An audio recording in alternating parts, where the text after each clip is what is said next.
ಓಂ ಶ್ರೀ ಗುರುಭ್ಯೋ ನಮಃ. ನಮಸ್ತೆ ಗೆಳೆಯರೆ, ಆಚಾರ್ಯ ಸ್ಕಲ್ಪ್ಚರ್ ಯೂಟ್ಯೂಬ್ ಚಾನಲ್ಗೆ ಸ್ವಾಗತ. ನಾನು ನಿಮ್ಮ ಮಧುಸೂದನ್ ಆಚಾರ್ಯ. ನೋಡಿ ಗೆಳೆಯರೆ, ಇವತ್ತು ಅಸಾಮುದ್ರಿಕ ಶಾಸ್ತ್ರದ ಬಗ್ಗೆ ಒಂದಷ್ಟು ವಿಶೇಷವಾದ ಮಾಹಿತಿ ಕೊಡ್ತೀನಿ. ಅದರಲ್ಲೂ ನನಗೆ ಸುಮಾರಷ್ಟು ಕಾಲ್ಸ್ ಮೆಸೇಜಸ್ ಬಂದಿದೆ ಕಾಮೆಂಟ್ಸಲ್ಲೆಲ್ಲ. ಸ್ವಲ್ಪ ಈ ಹೆಣ್ಮಕ್ಳಲ್ಲಿ ಅಸಾಮುದ್ರಿಕ ವಿಚಾರದಲ್ಲಿ ಒಂದಷ್ಟು ಕುತೂಹಲ ಗೊಂದಲಗಳಿರೋದ್ರಿಂದ ಒಂದಷ್ಟು ನನಗೆ ಬಂದಿರತಕ್ಕಂಥ ಒಂದು ಫೀಡ್ಬ್ಯಾಕಿಂದ ಈ ಒಂದು ವಿಡಿಯೋ ಮಾಡ್ತಾ ಇದ್ದೀನಿ. ನೋಡಿ, ಯಾರ್ಯಾರು ಹೆಣ್ಮಕ್ಳು ತಮ್ಮ ಹಸ್ತಸಾಮುದ್ರಿಕ ಶಾಸ್ತ್ರ ವಿಚಾರ ತಿಳ್ಕೊಬೇಕು ಅಂದರೆ ಈ ಒಂದು ವಿಡಿಯೋನ ಕಂಪ್ಲೀಟ್ ಆಗಿ ನೋಡಿದ್ರೆ ಅವರ ಕೈಯಿಂದ ಅವರೇ ನೋಡ್ಕೊಳ್ಳೋದ್ರಿಂದ ಅವರ ಒಂದು ಭವಿಷ್ಯನ ಅಥವಾ ಕೆಲವೊಂದು ಬಹಳ ಮುಖ್ಯವಾದ ಪ್ರಮುಖ ವಿಚಾರಗಳನ್ನ ತಮ್ಮ ಕೈಯಲ್ಲಿ ತಾವೇ ತಮ್ಮ ರೇಖೆಗಳು ನೋಡ್ಕೊಳ್ಳೋದ್ರಿಂದ ಅದನ್ನು ನೀವು ಅವರು ಆ ವಿಚಾರ ತಿಳ್ಕೊಬೋದು. ಕಂಪ್ಲೀಟ್ ಮಾಹಿತಿ ಅವರಿಗೆ ಅದು ಮನದಟ್ಟಾಗುತ್ತೆ. ಅದ್ರ ಮುಖಾಂತರ ಅವರು ಮುಂದಿನ ಒಂದು ವಿಚಾರಗಳ ಬಗ್ಗೆ ಸಂಪೂರ್ಣ ಮಾಹಿತಿ ಪಡ್ಕೋಬಹುದು. ಸೊ ಹಾಗಾಗಿ ಈಗ ಒಂದು ಕೆಲವೊಂದಷ್ಟು ವಿಚಾರಗಳನ್ನು ಪ್ರಮುಖವಾಗಿ ಏನೇನು ತಾವೇ ಪರಿಶೀಲನೆ ಮಾಡ್ಕೋಬಹುದು ಅಂತ ತಿಳಿಸ್ಕೊಡ್ತೀನಿ. ಆದರೆ ಒಂದಷ್ಟು ಪಾಯಿಂಟ್ಸ್ ಅಂತ ತಗೊಂಡಿದ್ದೀನಿ ಯಾವುದಾದ್ರ ಬಗ್ಗೆ ಹೇಳ್ಬೇಕು ಅಂತ. ಇಲ್ಲಿ ಶಿಕ್ಷಣ, ಕೆಲಸ, ಧನ, ಯೋಗ, ಆರೋಗ್ಯದ ಬಗ್ಗೆ, ಆಸ್ತಿ ವಿಚಾರದಲ್ಲಿರೋದು, ಮದುವೆ ಅಥವಾ ಪ್ರೀತಿ ಪ್ರೇಮದ ಬಗ್ಗೆ, ಮಕ್ಕಳು, ಆಮೇಲೆ ಕಷ್ಟ, ಅಪಘಾತಗಳು, ಗಂಡಾಂತರಗಳ ವಿಚಾರಗಳು, ಅದೃಷ್ಟ, ಲಾಭ, ಆಯುಷ್ಯ, ಗಂಡಾಂತರ ಮತ್ತು ಗಂಡನ ವಿಚಾರಗಳು, ಈ ಎಲ್ಲ ವಿಚಾರಗಳ ಬಗ್ಗೆ ಒಂದಷ್ಟು ವಿಶೇಷವಾದ ಮಾಹಿತಿ ನಾನು ಈ ವಿಡಿಯೋದಲ್ಲಿ ತಿಳಿಸ್ಕೊಡ್ತೀನಿ. ಹೆಣ್ಮಕ್ಳಿಗೆ ತಾವೇ ತಮ್ಮ ಹಸ್ತ ಪರಿಶೀಲನೆ ಮಾಡ್ಕೊಳ್ಳೋದ್ರ ಮುಖಾಂತರ ವಿಶೇಷವಾದ ಯೋಗಗಳ ಬಗ್ಗೆ ತಿಳ್ಕೊಬಹುದು. ಮೊದಲನೇದಾಗಿ ಇಲ್ಲಿ ಶಿಕ್ಷಣದ ಬಗ್ಗೆ ಹೇಳೋದಾದ್ರೆ, ಯಾವುದೇ ಒಂದು ಹೆಣ್ಮಗುಗೆ ಒಳ್ಳೆ ಶಿಕ್ಷಣ ಬೇಕು.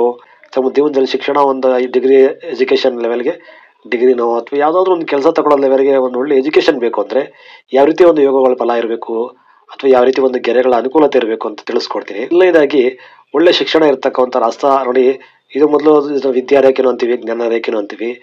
ಈ ಥರ ಏನಾದರೂ ಸೂರ್ಯ, ಇದು ಆಕ್ಚುಲಿ ಸೂರ್ಯ ಪರ್ವ ಅಂತೀವಿ, ರವಿ ಪರ್ವ, ಸೂರ್ಯ ಬೆರಳು, ರಿಂಗ್ ಫಿಂಗರ್, ಇದರ ಕೆಳಗಡೆ ಒಂದು ರೇಖೆ ಬಂದಿರಬೇಕು. ಮತ್ತೆ ಇದಿದ್ರು ಸಾಕು. ಇದ್ರೆ ಆಲ್ಮೋಸ್ಟ್ ಒಂದಷ್ಟು ಲೆವೆಲ್ಗೆ ಉತ್ತಮವಾದ ಎಜುಕೇಶನ್ ಪಡ್ಕೋತಾರೆ. ನಂತರ ಈ ಒಂದು ಶನಿ ಬೆರಳಿದೆಯಲ್ಲ, ಆ ಶನಿ ಬೆರಳಿನ ಕೆಳಗಡೆ ಇರತಕ್ಕಂಥದ್ದು ಶನಿ ಪರ್ವ.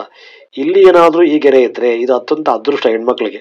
ಇಲ್ಲಿ ಸಹ ಈ ರೇಖೆ ಬಂದಿದ್ರೆ ಯಾವ ಹೆಣ್ಮಕ್ಳ ಕೈಯಲ್ಲಿ ಈ ಶನಿ ಬೆರಳಿನ ಕೆಳಗಡೆ ಈ ತರ ಒಂದು ಉದ್ದವಾದ ಸ್ಟ್ರೈಟ್ ಆಗಿರ್ಬೇಕು, ಅಡ್ಡ ಬರಬಾರ್ದು. ಅಡ್ಡ ಬಂದ್ರೆ ಅದು ತೊಂದರೆ, ಆರೋಗ್ಯ ಕೆಡುತ್ತೆ, ಸ್ವಲ್ಪ ನಾನಾ ತರ ಒಂದು ಹಿಂಸೆ ಆಗುತ್ತೆ ಅದು ಫ್ಯಾಮಿಲಿಯಲ್ಲಿ.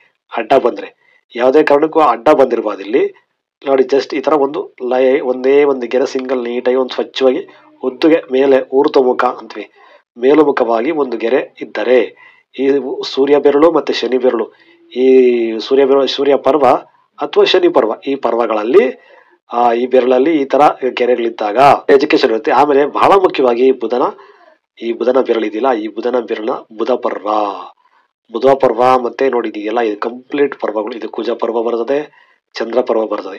ಈ ಚಂದ್ರ ಪರ್ವ ಶುದ್ಧವಾಗಿ ದಪ್ಪಕ್ಕೆ ಹೊಳಪೂರತೆಗೆ ಮಾಂಸಭರಿತವಾಗಿ ಶುದ್ಧವಾಗಿದ್ದರೆ, ಯಾವುದೇ ಅಡ್ಡದಿಡ್ಡಿ ಗೆರೆ ಇಲ್ಲದೆ, ಕಪ್ಪು ಕಲೆಗಳು ಇಲ್ಲದೆ ಶುದ್ಧವಾಗಿದ್ದರೆ, ಈ ಗೆರೆನೂ ಇದ್ರೆ ಒಳ್ಳೆ ಉತ್ತಮವಾದ ಎಜುಕೇಶನ್ ಮಾಡ್ತಾರೆ ಅವರು. ಒಳ್ಳೆ ಕೆಲಸ ತಗೊಳ್ತಕ್ಕಂಥ ಯೋಗ ಉಂಟಾಗ್ತದೆ ಅವ್ರಿಗೆ.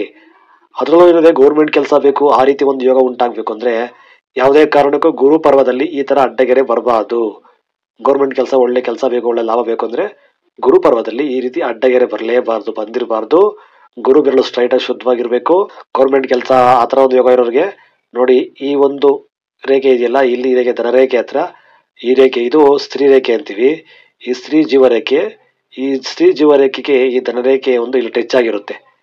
ಮತ್ತೆ ನೋಡಿ, ಮಕ್ಕಳಿಗೆ ಆಗ್ಲಿ ಗಂಡು ಮಕ್ಕಳಿಗೆ ಆಗ್ಲಿ ವಿಶೇಷವಾದ ಸಾಧನಾ ರೇಖೆ ಅಂತೀವಿ. ಇದು ಸಾಧನಾ ರೇಖೆ, ಕರ್ಮ ರೇಖೆ, ಮತ್ತೆ ಧನ ಸಂಪಾದನೆ ಮಾಡತಕ್ಕಂಥ ರೇಖೆ, ಉದ್ಯೋಗ ರೇಖೆ ಎಲ್ಲ ಅಂತೀವಿ ಇದನ್ನ. ಈ ರೇಖೆ ಚಂದ್ರ ಪರ್ವದಿಂದ ಅಥವಾ ಚಂದ್ರ ಪರ್ವದಲ್ಲಿ ಅಲ್ಲಿರುವೆ ಅಟ್ಲೀಸ್ಟ್ ಅದ್ರ ಮೇಲೆ ಆದ್ರೂ ಈ ರೀತಿ ಹಿಂಗೆ ಹೋಗಿದ್ರೆ, ಈ ತರ ಮೇಲಕ್ಕೆ ಈ ರೇಖೆ ಈ ತರ ಶುದ್ಧವಾಗಿ ಹೋಗಿದ್ರೆ ವಿಶೇಷವಾದ ವಿದ್ಯಾವಂತರು ಮತ್ತೆ ವಿಶೇಷವಾಗಿ ಧನ ಸಂಪಾದನೆ ಮಾಡ್ತಕ್ಕಂಥ ಯೋಗ ಉಂಟಾಗ್ತದೆ. ಅದು ಬಿಸ್ನೆಸ್ ಆಗಿರ್ಬೋದು ಅಥವಾ ಒಂದು ಒಳ್ಳೆ ಕೆಲಸಕ್ಕೆ ಹೋಗಿ ಸಾಧನೆ ಮಾಡ್ತಕ್ಕಂಥ ಯೋಗ ಉಂಟಾಗ್ತದೆ. ಸ್ವಯಂ ತಮ್ಮ ಜೀವನವನ್ನು ತಾವೇ ರೂಪಿಸ್ಕೊಳ್ತಕ್ಕಂಥ ಒಂದು ಉತ್ತಮ ಯೋಗ ಹೆಣ್ಮಕ್ಳ ಜೀವನದಲ್ಲಿ ಉಂಟಾಗ್ತದೆ. ಹಾಗಾಗಿ ಈ ರೇಖೆ ಬಹಳ ಇಂಪಾರ್ಟೆಂಟು, ಎಜುಕೇಶನ್ಗೆ ಆಗಲಿ, ಉದ್ಯೋಗ ಮಾಡೋದಕ್ಕೆ ಆಗಲಿ. ಈ ಒಂದು ರವಿ ಪರ್ವದಲ್ಲಿ ಇರ್ತಕ್ಕಂಥ ರೇಖೆ ಮತ್ತೆ ಶನಿ ಪರ್ವದಲ್ಲಿ ಇರ್ತಕ್ಕಂಥ ರೇಖೆ. ಮತ್ತೆ ಇನ್ನೊಂದು ಏನು ಬೆನಿಫಿಟ್ ಈ ಶನಿ ಪರ್ವದ ರೇಖೆ ಅಂದ್ರೆ, ಯಾರಿಗೆ ಈ ಶನಿ ಪರ್ವದಲ್ಲಿ ಒಂದೊಳ್ಳೆ ಈ ರೀತಿ ರೇಖೆ ಇರುತ್ತೋ ಅವರಿಗೆ ಫಿಕ್ಸಡ್ ಆಗಿ ಒಂದಷ್ಟು ಅಮೌಂಟ್ ಅವರು ಜೀವನ ಪರ್ಯಂತ ಕೂಡಿಟ್ಕೊಳ್ತಕ್ಕಂಥದ್ದು. ಕೊನೆಯ ಕಾಲದಲ್ಲಿ ಜೀವನದಕ್ಕೊಂದು ಒಂದು ವೃದ್ಧಾಪ್ಯದ ಕಾಲದಲ್ಲಿ ಹೆಚ್ಚು ಅವರು ಸುಖವಾಗಿರ್ತಕ್ಕಂಥ ಯೋಗ ಉಂಟಾಗ್ತದೆ. ಹೆಚ್ಚು ಧನ ಒಂದು ಶೇಖರಣೆ ಮಾಡಿಕೊಂಡು ಅದರಿಂದ ಹೆಚ್ಚು ಮುಂದೆ ಬಿಸ್ನೆಸ್ ಆಗಿರ್ಬೋದು, ಮತ್ತೊಂದಾಗಿರ್ಬೋದು, ಎಲ್ಲ ಮಾಡೋದಕ್ಕೆ ತುಂಬಾ ಅನುಕೂಲಕರವಾಗಿರ್ತದೆ ಈ ಒಂದು ರೇಖೆ ಶುದ್ಧವಾಗಿದ್ರೆ. ಹಾಗಾಗಿ ಶಿಕ್ಷಣಕ್ಕೆ ಬೇಕಾಗಿರ್ತಕ್ಕಂಥವ್ರು ಈ ಒಂದು ಪರ್ವಗಳು, ಇಲ್ಲಿರ್ತಕ್ಕಂಥ ಪರ್ವ ಈ ಒಂದು ಫುಲ್ ಇದೆಯಲ್ಲ, ಈ ಕಾರ್ನರ್ ಫುಲ್ ಬುಧದಿಂದ ಹಿಡಿದು ಚಂದ್ರನ ಪರ್ವದವರೆಗೂ ಶುದ್ಧವಾಗಿರ್ಬೇಕು. ಯಾವುದೇ ಅಡ್ಡದಿಡ್ಡಿ ಗೆರೆ ಇರಬಾರ್ದು. ಮತ್ತೆ ಈ ಒಂದು ಎರಡು ಗೆರೆಗಳು ಇಲ್ಲಿರ್ತಕ್ಕಂಥ ಎರಡು ಗೆರೆಗಳು ಇದ್ದಾಗ ಸ್ವಲ್ಪ ವಿದ್ಯಾಭ್ಯಾಸ ಚೆನ್ನಾಗಿ ಬರುತ್ತೆ, ಅವ್ರಿಗೆ ಖಂಡಿತ ಆಗಿ ಬರುತ್ತೆ. ನಂತರ ಇನ್ನು ಕೆಲಸದ ವಿಚಾರದಲ್ಲಿ ಹೇಳೋದಾದ್ರೆ ನೋಡಿ, ಕೆಲಸ ನಿಮ್ಗೆ ಆಲ್ರೆಡಿ ಅಂತ ಹೇಳಿದ್ದೀನಿ, ಇದು ಉದ್ಯೋಗದ ರೇಖೆ ಅಂತೀವಿ. ಯಾವ ಹೆಣ್ಣು ಮಕ್ಕಳ ಕೈಯಲ್ಲಿ ಈ ಸ್ತ್ರೀ ರೇಖೆ ಇದು, ಈ ಸ್ತ್ರೀ ರೇಖೆಯಾಗಿ ಅಟ್ಯಾಚ್ ಆಗಿ ಈ ರೀತಿ ಏನಾದ್ರೂ ಒಂದು ರೇಖೆ ಹೋಗಿದ್ರೆ, ಟಚ್ ಹಾಕೊಂಡು ಇಲ್ಲಿಂದನೇ ಬುಡದಿಂದನೇ ಮೂಲದಿಂದ ಸ್ಥಾನದಿಂದನೇ ಈ ತರ ಒಂದು ಧನರೇಖೆ ಹೋಗಿದ್ರೆ ಅವ್ರ ಹುಟ್ಟದಲ್ಲೇ ಸ್ವಲ್ಪ ಶ್ರೀಮಂತಿಕೆ ಇರ್ಬೋದು, ಅಥವಾ ಫ್ಯಾಮಿಲಿ ಕಡೆಯಿಂದ ಸಪೋರ್ಟ್ ಇರ್ಬೋದು, ತಂದೆ ತಾಯಿ ಕಡೆಯಿಂದ ಒಂದಷ್ಟು ಅನುಕೂಲತೆಗಳು ಫ್ಯಾಮಿಲಿಯಿಂದನೇ ಸಿಗ್ತಕ್ಕಂಥ ಯೋಗ ಉಂಟಾಗ್ತದೆ ಈ ರೀತಿ ರೇಖೆ ಇದ್ದಾಗ. ಜೊತೆಲೆ ಏನೇ ಆದ್ರೂ ಆ ಜೊತೆಗೆ ಈ ತರ ರೇಖೆನೂ ಬಂದಿದ್ರೆ ಇದು ವಿಶೇಷವಾಗಿ ಇವರೇ ಎಜುಕೇಶನ್ ಮಾಡಿ, ಇವರೇ ಒಂದು ಸಾಧನೆ ಮಾಡಿ, ಇವರೇ ಒಂದು ಬಿಸ್ನೆಸ್ ಮಾಡಿ ಸ್ವಂತ ತಮ್ಮ ಸ್ವಯಂ ಸಾಧನೆಯಿಂದ ಮಾಡ್ತಕ್ಕಂಥ ಒಂದು ಉದ್ಯೋಗ ಅಥವಾ ಧನ ಸಂಪಾದನೆ, ಶ್ರೀಮಂತಿಕೆ ಎಲ್ಲನೂ ಕೊಡ್ತಕ್ಕಂಥ ರೇಖೆ ಇದಾಗ್ತದೆ. ಹಾಗಾಗಿ ಈ ರೇಖೆ ಬಹಳ ಇಂಪಾರ್ಟೆಂಟ್. ಯಾವುದೇ ಹೆಣ್ಮಕ್ಳಾಗಲಿ, ಯಾವ ಹೆಣ್ಣು ಮಕ್ಳಿಗಷ್ಟೇ ಗಂಡು ಮಕ್ಳಿಗಷ್ಟೇ ಈ ತರ ರೇಖೆ ಇದ್ರೆ ಅತ್ಯಂತ ಅದೃಷ್ಟಶಾಲಿಗಳು, ಶ್ರಮಜೀವಿಗಳು, ಅತ್ಯಂತ ಹೆಚ್ಚು ಧನ ಸಂಪಾದನೆ ಮಾಡಿ ತಮ್ಮ ಜೀವನದಲ್ಲಿ ಮುಂದಕ್ಕೆ ಸಾಧನಾ ಲೆವೆಲ್ಗೆ ರೂಪಣೆ ಆಗ್ತಕ್ಕಂಥ, ಸಾಧನೆ ಮಾಡ್ತಕ್ಕಂಥ ಯೋಗ ಉಂಟಾಗ್ತಕ್ಕಂಥ ರೇಖೆ ಆಗ್ತದೆ ಇದು. ಹಾಗಾಗಿ ಈ ರೇಖೆ ನೋಡ್ಕೋಬೇಕು ನೀವು. ಧನ ಸೇಮ್ ಇದೇ ಕೇಸು, ಈ ರೇಖೆ ಒಂದಿದ್ರೆ ಸಾಕು, ಸ್ವಲ್ಪ ಹೆಚ್ಚು ಧನ ಸಂಪಾದನೆ ಮಾಡ್ತಾ ಯೋಗ ಉಂಟಾಗ್ತದೆ. ನಂತರ ಈ ರೇಖೆ ಇದ್ರೆ ಫ್ಯಾಮಿಲಿ ಕಡೆಯಿಂದ ಇಲ್ಲಿಂದನೇ ಬುಡದಿಂದನೇ ಟಿಚ್ ಹಾಕೊಂಡು ಈ ರೀತಿ ಧನರೇಖೆ ಹೋಗಿದ್ರೆ ಫ್ಯಾಮಿಲಿ ಕಡೆಯಿಂದನೂ ಹೆಚ್ಚು ಧನ ಸಂಪಾದನೆ ಅನುಕೂಲತೆಗಳು ಉಂಟಾಗ್ತದೆ.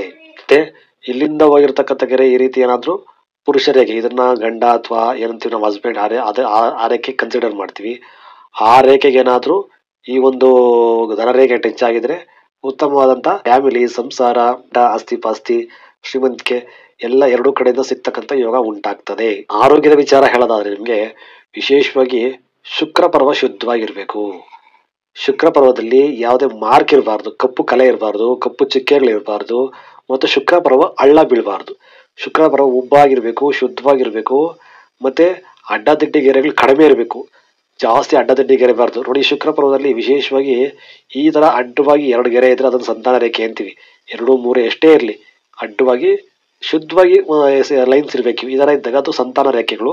ಎಷ್ಟು ದಪ್ಪವಾಗಿ ಒತ್ತವಾಗಿ ಗಟ್ಟಿಯಾಗಿರುತ್ತೋ ಅದು ಗಂಡು ಮಕ್ಕಳ ಸಂತಾನ, ತೆಳುವಾಗಿ ಉದ್ದವಾಗಿ ಸಣ್ಣಕ್ಕಿದ್ರೆ ಅದು ಹೆಣ್ಣು ಮಕ್ಕಳ ಸಂತಾನ, ಹೆಣ್ಣು ಸಂತಾನ ಅಂತ. ಅದು ಬಿಟ್ಟು ಆ ಸಂತಾನದ ರೇಖೆ ಮೇಲೆ ಏನಾದರೂ ಅಡ್ಡಾದಿಟ್ಟು ಈ ರೀತಿ ಗೆರೆಗಳು ಹೋಗಿ ಮಾರ್ಕ್ ಎಲ್ಲ ಆಗಿದ್ರೆ ಸಂತಾನ ಭಂಗ ಆಗುತ್ತೆ, ಸಂತಾನಕ್ಕೆ ದೋಷ ಆಗ್ತದೆ. ಕೆಲವರಿಗೆ ರೇಖೆನೇ ಇರೋದಿಲ್ಲ, ಸಣ್ಣಕ್ಕೆ ಇರುತ್ತೆ, ರೇಖೆನೇ ಇರೋದಿಲ್ಲ, ಫಲಾನೇ ಕಟ್ಟೋದಿಲ್ಲ, ಮಕ್ಕಳೇ ಆಗೋದಿಲ್ಲ ಅವರಿಗೆ, ಅದು ತುಂಬಾ ಕಾಟ ಕೊಡುತ್ತೆ.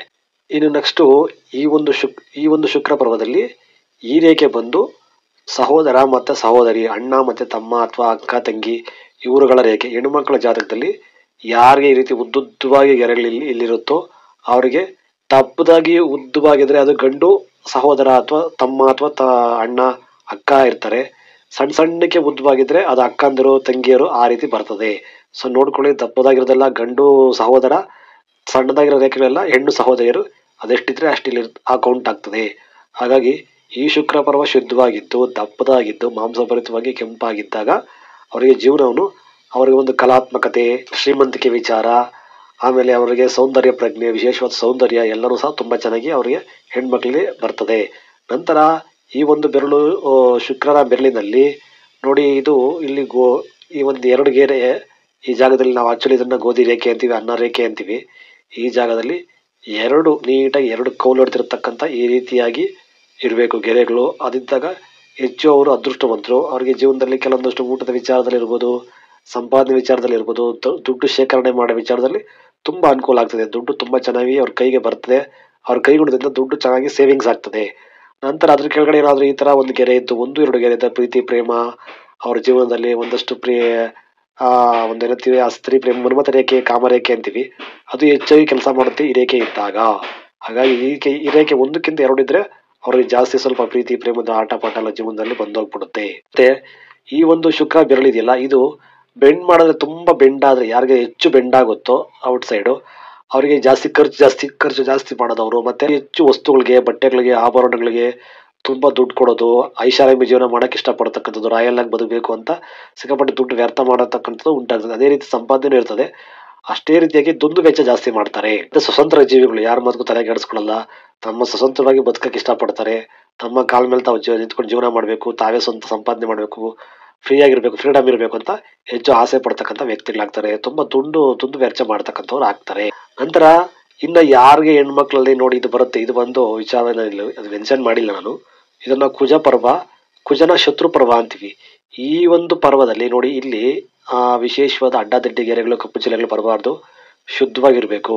ಯಾರಿಗೆ ಇಲ್ಲಿ ಏನಾದ್ರು ಅಡ್ಡದಿಡ್ಡಿ ಗೆರೆಗಳು ಕಪ್ಪು ಕಲೆಗಳು ಇದ್ರೆ ಅದು ಭೂಮಿ ವಿಚಾರದಲ್ಲಿ, ವಾಹನ ವಿಚಾರದಲ್ಲಿ, ಮನೆಯಲ್ಲಿ ಜಗಳಗಳು, ಕುಟುಂಬದಲ್ಲಿ ಕಲಹಗಳು, ದಾಂಪತ್ಯದಲ್ಲಿ ಸಣ್ಣ ಪುಟ್ಟ ಸಮಸ್ಯೆಗಳು ಉಂಟಾಗ್ಬಿಡುತ್ತೆ. ಆರೋಗ್ಯ ಸಮಸ್ಯೆ ತೀವ್ರ ಕಾಟ ಕೊಟ್ಬಿಡುತ್ತೆ. ಆರೋಗ್ಯದೆಲ್ಲ ಏರುಪೇರು ಆಗ್ಬಿಡುತ್ತೆ. ಹಾಗಾಗಿ ಈ ಒಂದು ಪರ್ವ ಇದೆಯಲ್ಲ, ಇಲ್ಲಿ ಬಹಳ ಶುದ್ಧವಾಗಿರ್ಬೇಕಿದು. ನಂತರ ಇನ್ನು ಸ್ತ್ರೀ ರೇಖೆ ಮತ್ತು ಪುರುಷ ರೇಖೆ, ಗಂಡ ಹೆಂಡತಿರ ರೇಖೆ, ಇವೆರಡೂ ಒಂದಕ್ಕೊಂದು ನೀಟಾಗಿ ಟಚ್ ಆಗಿ ಒಂದೇ ಶುದ್ಧವಾಗಿ ಹೋಗಿದ್ರೆ ದಾಂಪತ್ಯ ಜೀವನ ಚೆನ್ನಾಗಿರುತ್ತೆ. ಕೆಲವರಿಗೆ ಈ ಥರ ಬೇರೆ ಬೇರೆ ಆಗಿರುತ್ತೆ, ಹೊಂದಾಣಿಕೆ ಆಗಿರಲ್ಲ. ಹೊಂದಾಣಿಕೆ ಆಗಿಲ್ಲ ಅಂದ್ರೂ ಚಿಂತೆ ಇಲ್ಲ, ಅಡ್ಡಾದಿಡ್ಡಿ ಇರಬಾರ್ದು, ಗೆರೆಗಳು ಹೊಡ್ಕೊಡ್ದಿರಬಾರ್ದು. ಬೇರೆ ಬೇರೆ ಇದ್ರೂ ಒಳ್ಳೆ ಜೀವನ ಮಾಡ್ತಾರೆ ಅವರು. ಯಾವಾಗ ಅಂದ್ರೆ ಗೆರೆಗಳು ಶುದ್ಧವಾಗಿ ಹೋಗಿರ್ಬೇಕು. ಎಲ್ಲೂ ಒಂದಕ್ಕೊಂದು ಅಡ್ಡದಿಡ್ಡಿಯಾಗಿ ಬಿರುಕು ಬಿಟ್ಟಿರಬಾರ್ದು. ಯಾರ ಹಸ್ತದಲ್ಲಿ ಈ ಎರಡು ಗೆರೆಗಳಲ್ಲಿ ಹೆಚ್ಚು ಬಿರುಕಿರುತ್ತೋ ಅವರಿಗೆ ದಾಂಪತ್ಯದಲ್ಲಿ, ಆರೋಗ್ಯದಲ್ಲಿ ಏರುಪೇರು ಜಾಸ್ತಿ ಉಂಟಾಗ್ತದೆ, ನೋಡ್ಕೋಬೇಕಾಗ್ತದೆ. ಮತ್ತೆ ಈ ಒಂದು ಪುರುಷ ರೇಖೆ ಎರಡು ಕೌಲು ಹೊಡೆದಿದ್ದು ಅಥವಾ ಒಂದ್ರ ಮೇಲೆ ಒಂದು ಹೋಗಿದ್ರೆ ಪ್ರೀತಿ ಪ್ರೇಮ ಭಂಗ ಆಗ್ತದೆ ಅವರಿಗೆ. ಮತ್ತೆ ಒಂದು ಮದುವೆ ಆಗಿ ಕಿತ್ತೋಗ್ತಕ್ಕಂಥ ಸಂಬಂಧ ಕಿತ್ತೋಗ್ತಕ್ಕಂಥ ಚಾನ್ಸಸ್ ಸಹ ಇರ್ತದೆ. ನಂತರ ಇನ್ನೊಂದು ಏನಪ್ಪಾ ಅಂದ್ರೆ, ಈ ಒಂದು ಸ್ತ್ರೀ ರೇಖೆಯ ಪಕ್ಕದಲ್ಲೇ ಈ ಶುಕ್ರ ಪರ್ವದಲ್ಲಿ ಮತ್ತೊಂದು ರೇಖೆ ಈ ರೀತಿ ಬಂದಿದ್ರೆ ಇದು ತುಂಬಾ ಸೇಫೆಸ್ಟ್ ರೇಖೆ. ಇದು ತಮ್ಮ ಕುಟುಂಬನ, ತಮ್ಮ ಜೀವನನ ಸೇಫ್ ಮಾಡ್ಕೊಳ್ಳೋದಕ್ಕೆ ತುಂಬಾ ಪ್ರಯತ್ನ ಮಾಡ್ತಾರೆ, ತುಂಬಾ ಬುದ್ಧಿವಂತರಾಗ್ತಾರೆ, ಜಾಗೃತರಾಗಿರ್ತಾರೆ. ಅದೇ ರೀತಿಯಾಗಿ ಮತ್ತೆ ಕೆಲವೊಂದಷ್ಟು ಕೆಟ್ಟ ದೋಷನ ಕಾರಣ ಆಗ್ತದೆ. ಕೆಲವೊಂದು ಟೈಮ್ ಇದು ಬೇರೆ ರೀತಿಯ ಪ್ರೀತಿ ಪ್ರೇಮ, ಬೇರೆ ರೀತಿಯ ಸಂಬಂಧ, ಅನೈತಿಕತೆ ಎಲ್ಲ ಅನೈತಿಕತೆ ಈ ಒಂದು ದಾರಿಗೂ ಎಡೆ ಮಾಡಿಕೊಡುತ್ತೆ. ನಮ್ಮನ್ನೇ ಇಷ್ಟಪಟ್ಟು ಕೆಲವರು ಆಕರ್ಷಣೆಗೊಳಗಾಗಿ ನಮ್ಮ ಜೊತೆ ಸಂಬಂಧ ಬೆಳೆಸಕ್ ಬಂದ್ಬಿಡ್ತಾರೆ, ಅದು ಸಹ ಉಂಟಾಗ್ಬಿಡ್ತದೆ. ಇನ್ನು ವಿಶೇಷವಾಗಿ ಈ ಚಂದ್ರ ಪರ್ವ ಯಾರಿಗೆ ಅತಿ ಶುದ್ಧವಾಗಿರುತ್ತೋ, ಈ ಚಂದ್ರ ಪರ್ವದ ಮೇಲೆ ಏನಾದ್ರು ಈ ತರ ಗೆರೆ ಹೋಗಿದ್ರೆ ಅವರಿಗೆ ತಾಯಿ ಅಥವಾ ತೋರ್ ಮನೆಯಿಂದ ಸ್ವಲ್ಪ ಒಂದಷ್ಟು ಧನದ ಒಂದು ಸಹಾಯ, ಅಥವಾ ಏನಾದ್ರು ಆಸ್ತಿ ಪಾಸ್ತಿ ವಿಚಾರ, ಅಥವಾ ಸ್ವಂತ ಮನೆ, ಭೂಮಿ ಯೋಗ, ತಾವೇ ಸಂಪಾದನೆ ಮಾಡೋದಿರ್ಬೋದು, ಯಾವ್ದಾದ್ರು ಮುಖಾಂತರ ಬರ್ತಕ್ಕಂಥದ್ದು. ಆಮೇಲೆ ಹೆಚ್ಚು ಸಂಚಾರ ಮಾಡ್ತಕ್ಕಂಥದ್ದು, ತೀರ್ಥಕ್ಷೇತ್ರಗಳ ಪ್ರಯಾಣ ಮಾಡ್ತಕ್ಕಂಥದ್ದು, ಇವೆಲ್ಲನೂ ಸಹ ಹೆಚ್ಚಾಗಿ ಉಂಟಾಗ್ತದೆ. ನಂತರ ಇನ್ನು ನೋಡಿ, ಇಲ್ಲಿ ಯಾರಿಗೆ ಹೆಣ್ಮಕ್ಳಿಗೆ ಈ ಬುಡದಲ್ಲಿ, ಇದನ್ನ ಆಕ್ಚುಲಿ ಬಂದು ಮಣಿಕಟ್ಟು ಬುಡ ಅಂತೀವಿ. ಮಣಿಕಟ್ಟದಲ್ಲಿ ಏನಾದ್ರು ಈ ತರ ಅಡ್ಡಾದಿಡ್ಡಿ ಗೆರೆಗಳು, ವಿಲೇಜ್ಗಳಲ್ಲಿ ಕಪ್ಪು ಕಲೆಗಳು ತುಂಬಾ ಹಳ್ಳ ಬಿದ್ದಿದ್ರೆ ಅವರ ಆರೋಗ್ಯದಲ್ಲಿ ತುಂಬಾ ಏರುಪೇರಾಗ್ತದೆ. ಆರೋಗ್ಯ ಸಮಸ್ಯೆ ಇರೋದಿಲ್ಲ, ಮದುವೆ ಬೇಗನೆ ಆಗೋದಿಲ್ಲ, ತುಂಬಾ ಆಮೇಲೆ ಪ್ರೇತ ದೋಷ, ಪ್ರೇತ ಬಾಧೆ ಅಂತೀವಲ್ಲ, ಅವೆಲ್ಲ ಉಂಟಾಗ್ತದೆ. ಪಿತೃದೋಷಗಳು ಉಂಟಾಗ್ತದೆ, ಸಂತಾನ ಫಲಿಸೋದಿಲ್ಲ, ಆರೋಗ್ಯ ನಿಲ್ಲೋದಿಲ್ಲ, ಅವ್ರಿಗೆ ಯೂರಿನರಿ ಇನ್ಫೆಕ್ಷನ್, ಮೂತ್ರಕೋಶ ಸಮಸ್ಯೆಗಳೆಲ್ಲ ಉಂಟಾಗ್ತದೆ. ಪರ್ಸನಲ್ ಪ್ರಾಬ್ಲಮ್ಸ್ ಜಾಸ್ತಿ ಆಗ್ಬಿಡುತ್ತೆ. ಅಂದ್ರೆ ಹಸ್ತದ ಬುಡದಲ್ಲಿ ಯಾವುದೇ ರೀತಿಯ ಒಂದು ತುಂಬಾ ಕೆಟ್ಟದಾದ ಹಳ್ಳ ಬಿದ್ದಿರ್ತಕ್ಕಂಥದ್ದಾಗ್ಲಿ, ಅಥವಾ ಏನಾದ್ರೂ ಕಪ್ಪು ಕಲೆಗಳಾಗಿರ್ತಕ್ಕಂಥದ್ದಾಗ್ಲಿ, ಅಡ್ಡದಿಡ್ಡಿ ಗೆರೆಗಳು ಬಂದಿರತಕ್ಕಂಥದ್ದಾಗ್ಲಿ ಬಂದ್ಕೊಂಡಾಗ ನೋಡ್ಕೋಬೇಕಾಗ್ತದೆ. ಅದನ್ನ ಅಕ್ಯುಪ್ರೆಷರ್ ಆ ರೀತಿ ಒಂದು ಟ್ರೀಟ್ಮೆಂಟ್ ತಗೊಳ್ಳೋದ್ರಿಂದ, ಆಮೇಲೆ ಪ್ರೇತ ಶಾಂತಿ, ಪಿತೃ ಶಾಂತಿ ಮಾಡ್ಕೊಳ್ಳೋದ್ರಿಂದ ಆ ಒಂದು ಕೆಟ್ಟ ದೋಷ ನಿವಾರಣೆ ಮಾಡ್ಕೋಬಹುದು. ಇದನ್ನ ನೋಡ್ಕೋಬೇಕು. ಮತ್ತೆ ವಿಶೇಷವಾಗಿ ಮಣಿಕಟ್ಟಲ್ಲಿ 3 ರೇಖೆಗಳು, ಅದೃಷ್ಟ ರೇಖೆ, ಪಿತೃ ರೇಖೆ, ಮತ್ತೆ ದೈವ ರೇಖೆ ಅಂತೀವಿ. ಆಕ್ಚುಲಿ ಬಂದು ಇದು ಸಾಧಾರಣ ರೇಖೆ, ಇದು ಅದೃಷ್ಟ ರೇಖೆ, ಇದು ಪಿತೃ ರೇಖೆ ಅಂತೀವಿ. ಈ 3 ರೇಖೆಗಳು ಯಾರಿಗಿರುತ್ತೋ ಅವ್ರಿಗೆ ಅದೃಷ್ಟವಂತರು, ಶ್ರೀಮಂತಿಕೆ, ಧನಯೋಗ ಖಂಡಿತವಾಗ್ಲೂ ಜೀವನದಲ್ಲಿ ಯಾವ್ದಾದ್ರು ಒಂದು ರೂಪದಲ್ಲಿ ಅವ್ರಿಗೆ ಬಂದೇ ಬರುತ್ತೆ, ಸಕ್ಸಸ್ ಆಗೇ ಆಗುತ್ತೆ. 3 ರೇಖೆನೂ ಇದ್ದಾಗ ಕೆಲವರಿಗೆ 1 ರೇಖೆ ಇರುತ್ತೆ, ಸಾಧಾರಣ ಜೀವನ ಇರುತ್ತೆ. ಕೆಲವರಿಗೆ 2 ರೇಖೆ ಇರುತ್ತೆ, ಮೀಡಿಯಂ ಲೆವೆಲ್ಗೆ ಒಂದು ಒಳ್ಳೆ ಉತ್ತಮವಾದ ಜೀವನ ಬಂದೇ ಬರುತ್ತೆ. 3 ರೇಖೆನೂ ಇದ್ರೆ ಅವರಿಗೆ ಪಿತೃಗಳ ಆಶೀರ್ವಾದ, ದೇವರ ಆಶೀರ್ವಾದ ಜೀವನದಲ್ಲಿ ಸಿಗ್ತಕ್ಕಂಥದ್ದು ಉಂಟಾಗ್ತದೆ.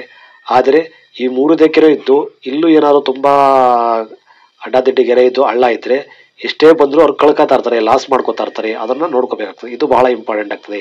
ಈ ಬುಡದಲ್ಲಿ ಎಷ್ಟು ಶುದ್ಧವಾಗಿರುತ್ತೋ, ಎಷ್ಟು ಮಾಂಸಭರಿತವಾಗಿ ಶುದ್ಧವಾಗಿ ಗೆರೆ ನೀಟಾಗಿ ರೌಂಡ್ ಆಫ್ ಕವರ್ ಆಗಿರುತ್ತೆ, ಇದು ಅಷ್ಟು ಒಳ್ಳೆಯದು. ಈ ತರ ರೌಂಡ್ ಕವರ್ ಆಗಿರ್ತಕ್ಕಂಥದ್ದು ಮಾಂಸಭರಿತವಾಗಿದ್ದಾಗ ತುಂಬಾ ಉತ್ತಮವಾದ ಜೀವನ ಇರುತ್ತೆ.